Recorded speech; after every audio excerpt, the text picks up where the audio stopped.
Marriage. Yeah, we need to talk.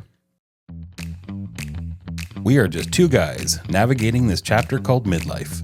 What started as two friends swapping stories that turned into a quest to answer life's biggest questions about this mid-crisis mystery.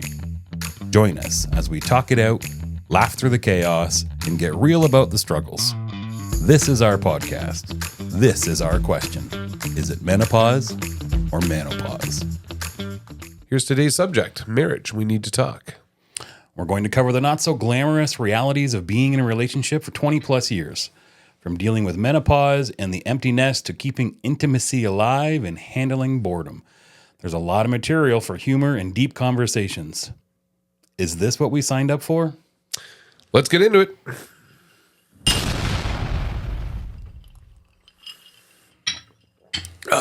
There's nothing better than Thursday afternoon whiskey.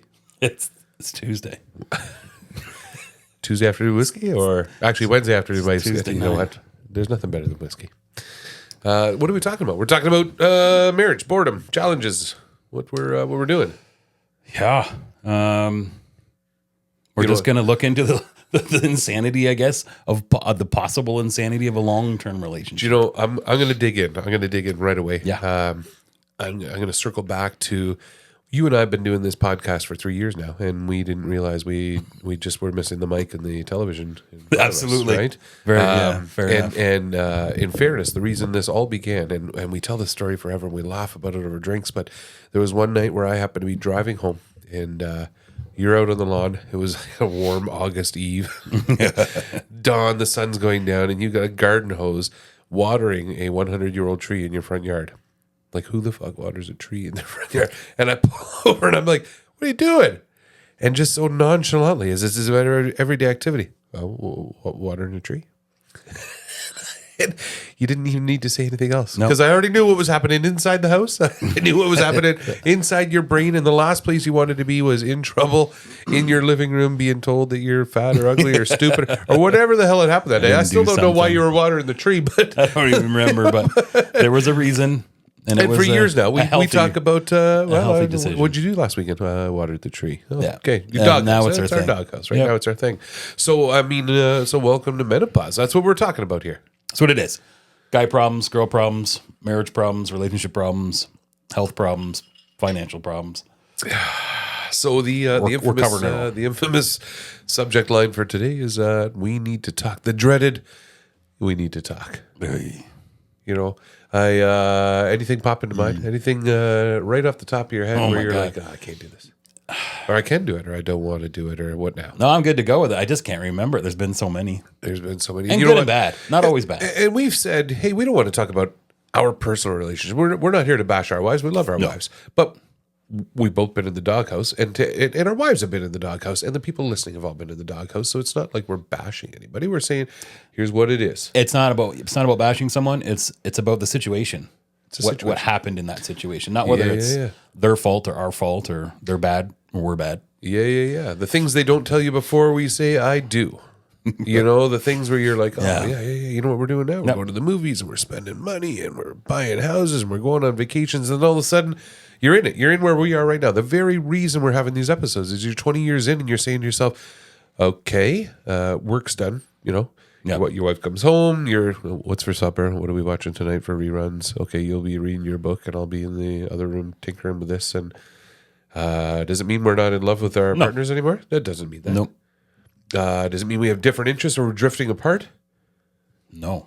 No, I don't think so. By all means, no. I wonder if here's an epiphany we've never discussed before, but my wife now she works from home, and that was never a thing. Everybody and we won't even use her. Just in general, people had corporate offices, and now they work from home. And when they had corporate offices, after 10 years, you always heard, you know, old Hank stole my lunch, or Brenda in the mailroom is purposely, you know, screwing me over with the boss, or this person took the decorations off my desk. You get tired of the same people every day doing the same thing. That's inevitable at work. Then they all moved to home offices, or some did, and became success because they have some independence. You know, I no longer have to put up with that, tolerate that stuff. To say that my wife has to tolerate me is not a stretch, because of course she does. I've got niches. I've got quirks, probably more than most. Just a few. Just a couple. So again, it's not the. I don't think it's the we didn't sign up for this. I think there's changing atmospheres. There's changing of life. There's hey, we're gonna inevitably get tired of each other's habits, and okay for you to like dirt bikes and her to like I don't know crocheting, or develop hobbies that may or may not take fruition, and we don't have to be a part of them. We just have to be supportive of it. I might save this statement for later. It's a good one. No time like the present. Well, okay, fair enough then. This is an interesting conversation about relationships. And I'm not going to say who it said it. I'm not fond of the gentleman that said it, but it was a very valid point. And his point was going into a relationship and being in a relationship, everyone is... It was the chair. Sure it was. Both are individuals, and you have your individual likes and dislikes. And that's the way it should stay. Even though you're married and it says that you're joined together in happy matrimony, you are still separate individuals. The next part to that is that something that I enjoy, I am going to show you or let you try it of some sorts. It may not be everything, but it may just be something. And then you may go, oh, that's great. You know, that, and then it sucked. Or it might be like, oh my God, I've never tried that food before, or I've never went downhill skiing before. That's pretty cool. And then you can go back your separate ways. Now, if that's something both of you thoroughly enjoy, giddy up. Hook it up. Do whatever you need to. But you still stay separate. You still do your own paths, and you just share certain things with each other.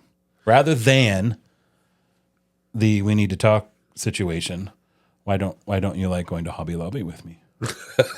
Do you know what? We're careful. We talk about this a lot. We're not here to discuss menopause or menopause. We're discuss the back and forth between it. And just as you said that, I had this thought that here's where I'm guilty. It's not that I want to be right. I don't understand when I'm not right, maybe. And where I'm going with that is you were just talking about, hey, that just try it out. It doesn't have to be your hobby. So, for example, my wife is, God bless her, if you were to take her to Baskin Robbins with 32 flavors, we're going vanilla.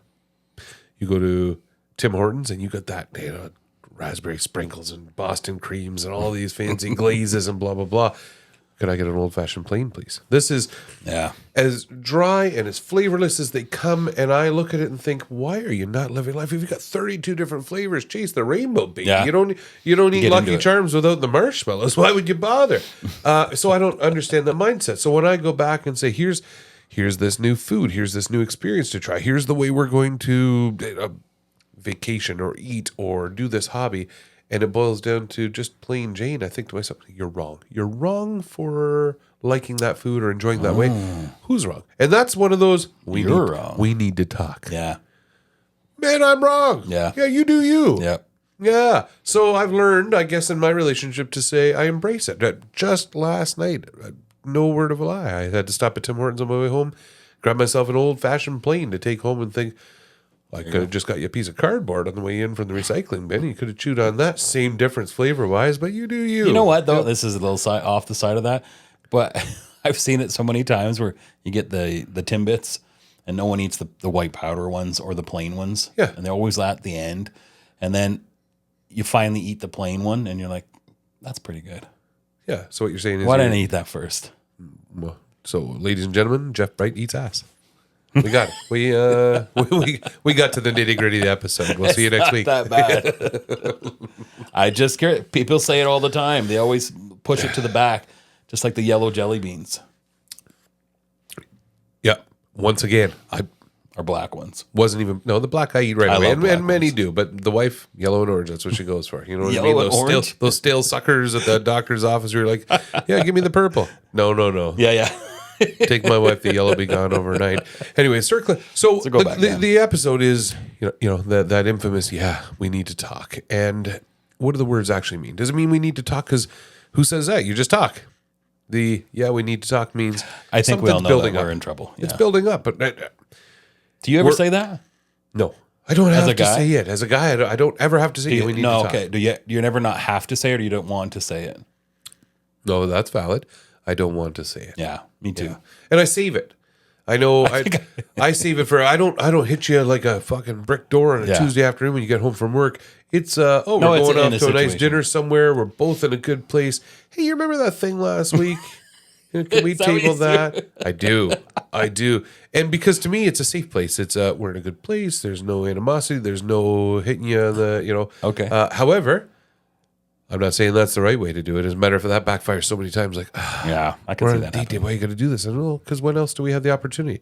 During the lots of opening credits of opportunities. Yellowstone? Like, I mean, there is lots of opportunities, and we don't take them because I think for us guys, it's pick the right circumstance, pick the right moment, read the room type of thing. Whereas I think the stigma of we need to talk is, from every sitcom we've ever watched growing up, be it the Cosby Show, or it's typically the men where they come home and the wife is, we did talk. So it's a stigma, right? But I think we're just as guilty of it. Yeah, even for me, I obviously it's happened to me quite a few times, and I know I've sat back and went, I'm going to use this one day.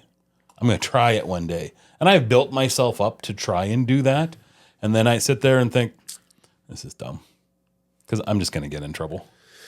And I typically the whole we need to talk thing is not, you're not taking the garbage out enough, or or one particular thing. It's typically a buildup of things. It's a pretty big thing usually. And if you hear those words, what the word should be is they could equally come to you and say, I've had something brewing for a little while, and it's kind of festering up, but I'd like to get it off my chest.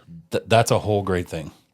It's a great thing. The way it's presented, it means a lot. And that's been a big conversation we've had before. Yeah, because it could have just been. Could you imagine if you just said it this way? We wouldn't have had an argument. It's the way you deliver the mail. You still get the message, but it's the way you deliver the mail, right? So that's the thing. You don't learn that. It's the postal strike over. I doubt it. I don't know. I saw a mail truck the other day in front, and I'm like, really? Is that a thing? I hope not. I got 2 bills due, and I don't want to deliver them. Like, Anyway, the infamous we need to talk, and how do you approach it, and what's behind it is usually a buildup of issues. But a lot of times it boils down to there's a spark. We've lost a spark. I was just going to go there. Yeah. Right, keeping the spark alive. Yeah. So at the end of the day, with men, what's the old saying? Like, feed them and fuck them, and they're good forever.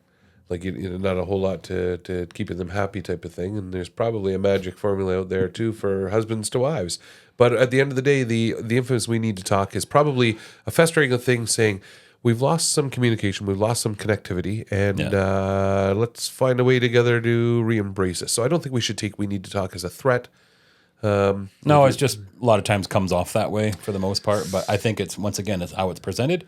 If it was presented differently, like you said, if it was something's been brewing, or I've been thinking about something, or this has kind of been bothering me, something like that, anything, I think it is just a big difference. So I broached the topic of keeping the spark alive, and then we talked about broaching the subject, on a date night, for example. So we try to make an effort to go at least twice a month, head out to a movie or dinner, or just something, even a drive on a Sunday afternoon, whatever it is, for connectivity. And that whole keeping the spark alive doesn't mean gifts, and it doesn't mean sex, and it doesn't mean spending exorbitant amounts of money. A lot of people don't have that right now. It's more of, we're going to make time for each other so that I don't have to come home on a Wednesday afternoon and hear, we need to talk. We've already talked because we just had a brilliant couple of days this month going for a walk in the woods, or, just out looking at new real estate or new developments in town, or just whatever, and sparking conversation and maintaining the same page, the open dialogue. Yeah, it's just a general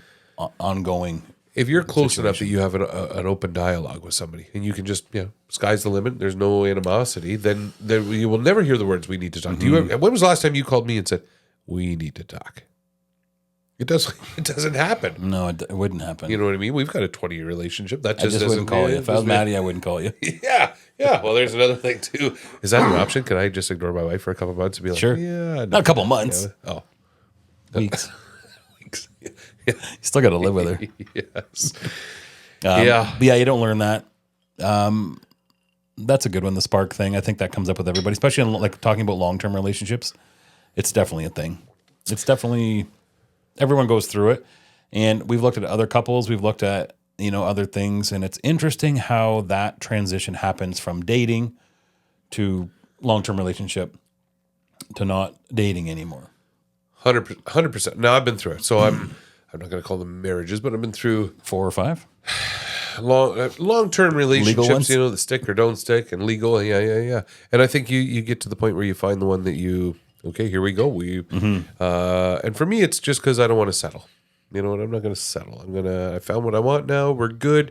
And because I found it, I'm not going to make this mistake I made before. I can't say we're good, or I can't. No, I don't think you can say, I don't want to settle, and now you're settling. Oh, yeah. Shit. Sorry. Well, I'm not settling because I made an effort to live a lifestyle where we don't have to say we need to talk. There's open dialogue. And, part of that is the annoyances at home, who controls the remote control, who empties the dishwasher, who makes the bed in the morning, who sets the thermostat. Is that a thing in your house?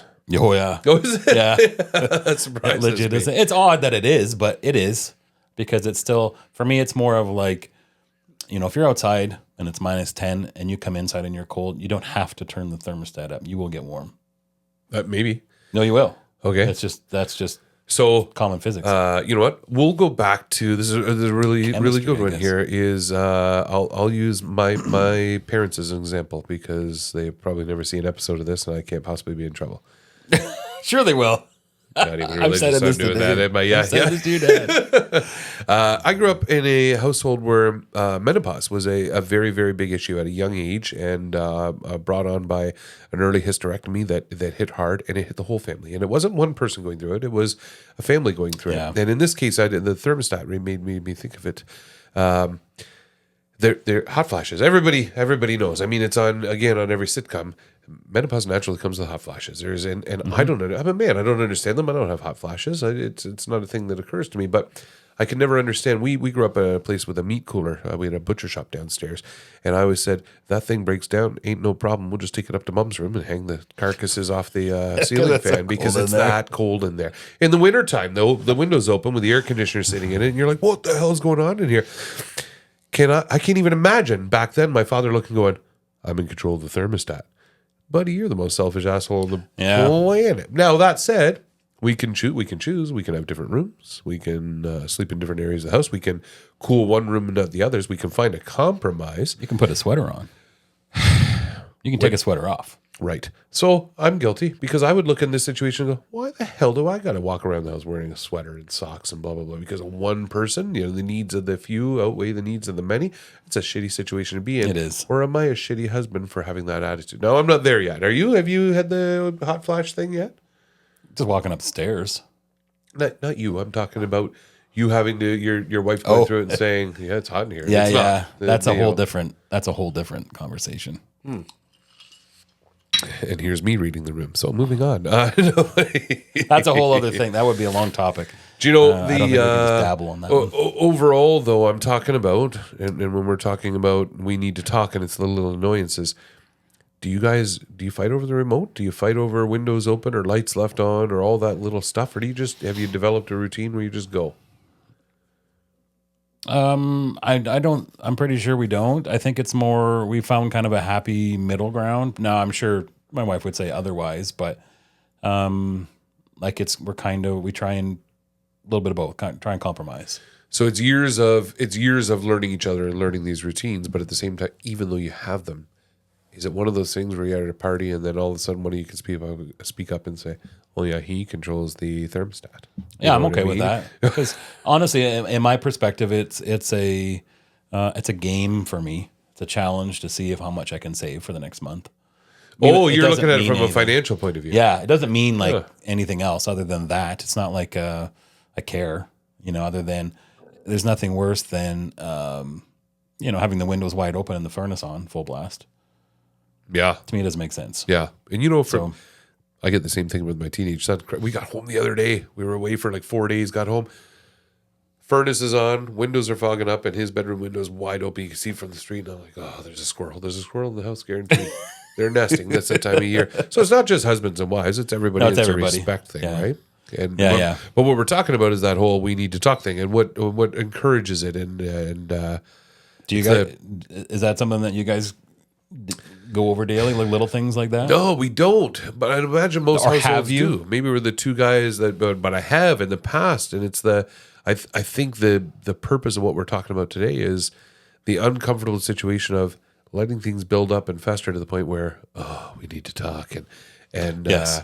and that could be the remote control. It could be the way you put the toilet paper on the tube. It could be the selfishness. And it could be the, I don't know, the eternal struggle back and forth.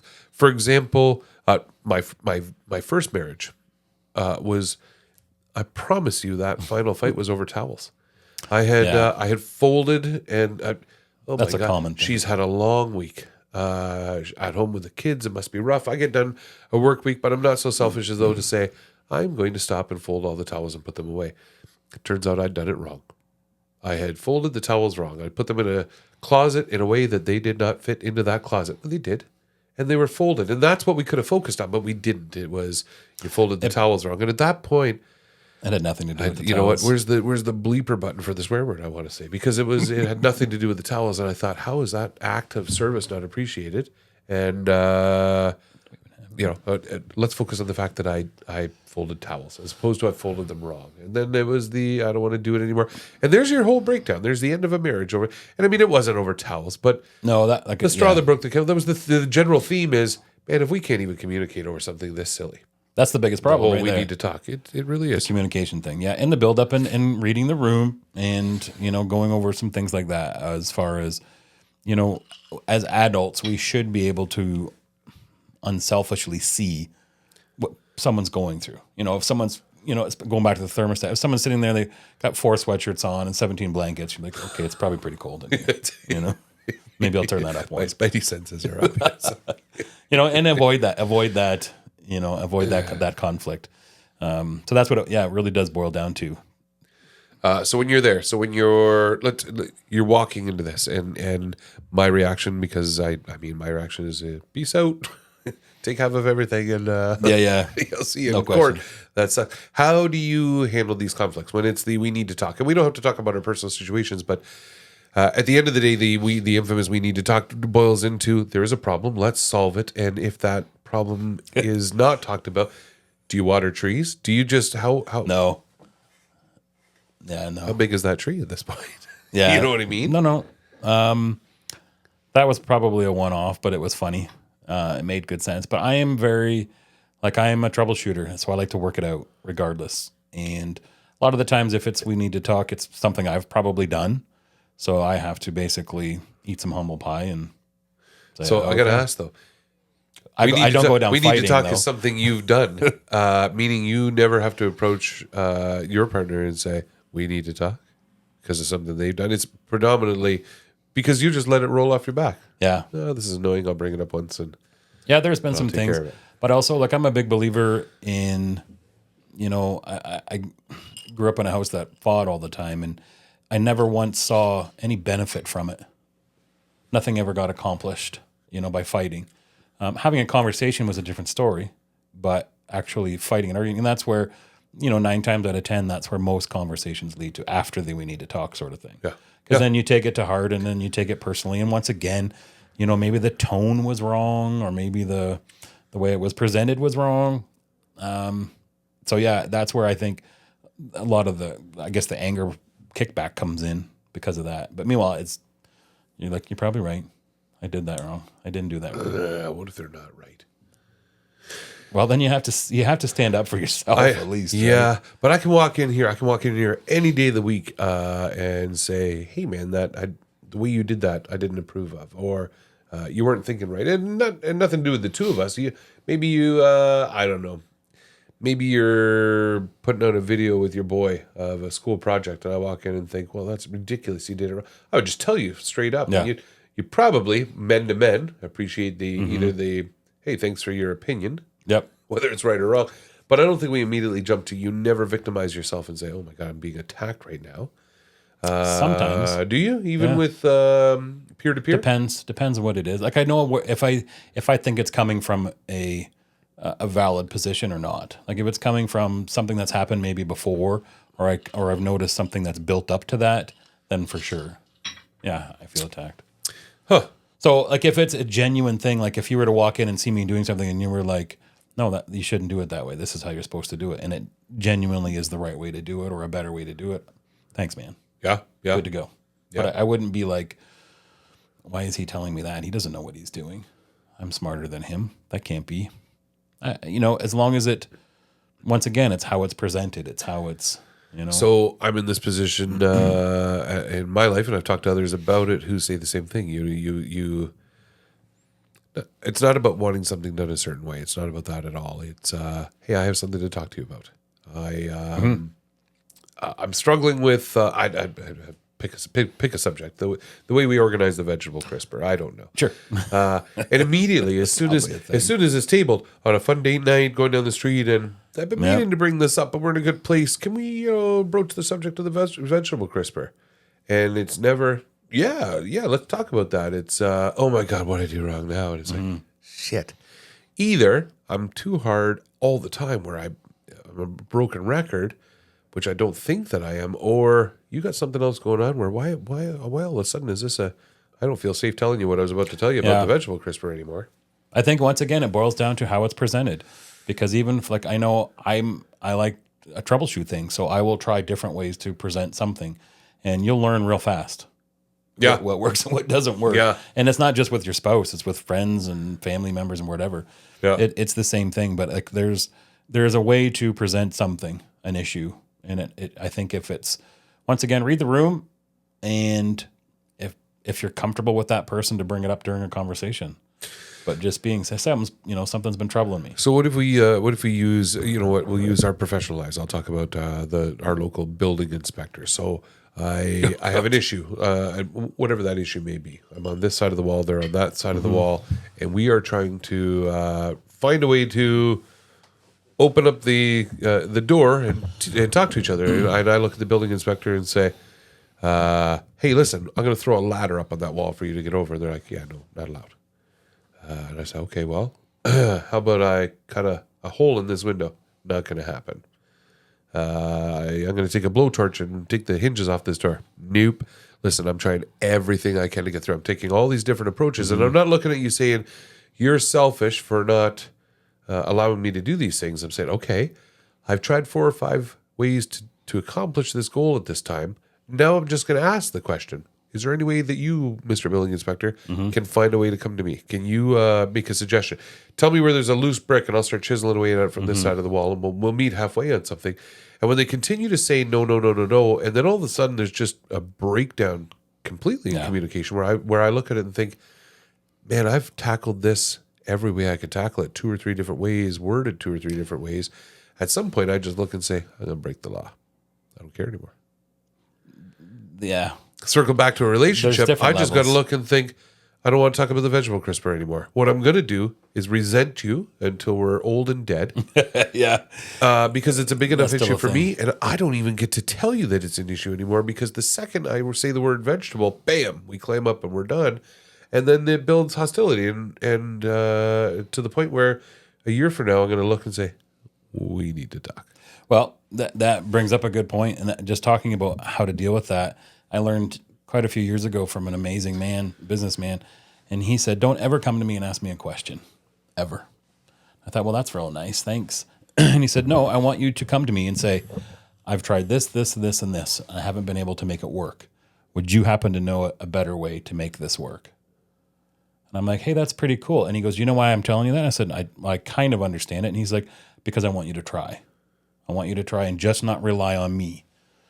And I thought, hey, that's pretty cool. And that makes sense. I think you can utilize that in anything almost. Like, hey, honey, I have reorganized the vegetable tray 17 times, but every time I go in there, you've always rearranged it. Like, is there a better way that you want me to do it, or that you would prefer? Or that's a valid. Honestly, then it starts the conversation, as opposed to like, why do you keep changing the vegetable tray? Like, I like it this way. Like, what you're doing is stupid. And like, you know what I mean? Like, it really does. It's all presentation once again. Yep. On how you do it. Yep.